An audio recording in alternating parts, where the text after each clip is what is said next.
Assalamualaikum warahmatullahi wabarakatuh. Bertemu lagi dengan saya Firman Panipahan.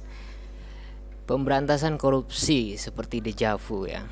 Di setiap awal kekuasaan dilantik, penguasa dilantik, itu selalu ada bersih-bersih istilah politisnya itu. Selalu setiap awal pergantian penguasa baru, narasi berantas korupsi ada di mana-mana digaungkan dan nyaring sekali bunyinya. Koruptor yang ditangkap sangat disayangkan, itu kelas-kelas bawah. Selalu ada kambing hitam di dalam kumpulan kambing. Itu istilah politisi ya. Tapi saya ingin membahas tentang dejavu itu ya. Apa sebenarnya dejavu? Kita sering mengalami narasi, mendengar ya, atau juga dalam pengalaman narasi pemberantasan korupsi itu digaungkan 5 tahun sekali gitu. Di setiap awal pemerintahan. Itu adalah dejavu sebenarnya. Dejavu itu dalam ilmu kedokteran itu adalah gangguan saraf pada otak ya. Sehingga seolah-olah orang itu mengalami sesuatu yang sama itu atau serupa pada pengalaman sebelumnya itu. Jadi dejavu ini sebenarnya kalau kita lihat secara kritis itu penyakit ya. Penyakit yang kita alami di dalam negeri ini, khususnya narasi pemberantasan korupsi itu. Seolah-olah kita tidak merasa lagi itu sebagai penyakit. Itu problemnya itu.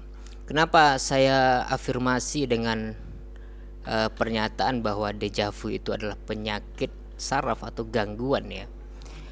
Dikonfirmasi di dalam filsafat, misalkan Heraklitus ya, dia menyebutkan bahwa tidak mungkin seseorang itu mengalami atau bisa melompat pada sungai yang sama kedua kalinya. Itu afirmasi bahwa tidak ada pengalaman dua kali di dalam kehidupan. Setiap detik ada pengalaman baru, setiap hari ada pengalaman baru. Dan itu diafirmasi juga oleh tokoh filsafat kontemporer, misalkan di dalam misalkan Foucault menyebutkan setiap orang itu memiliki pengalaman yang terus bertambah, pemahaman yang terus bertambah disebabkan oleh struktur dirinya sebagai struktur pengetahuan. Nah itu, jadi di kesempatan ini saya ingin menyampaikan bahwa memang bahwa dejavu itu sifatnya alami, tapi kalau kita tidak lagi merasakan itu sebagai gangguan penyakit oleh saraf otak kita, maka kita sudah kebal gitu. Dan narasi-narasi yang digaungkan setiap 5 tahun itu narasi yang seolah-olah penuh dengan optimisme ya, tapi sebenarnya hanyalah permainan politis yang seolah-olah mewakili rakyat kecil itu.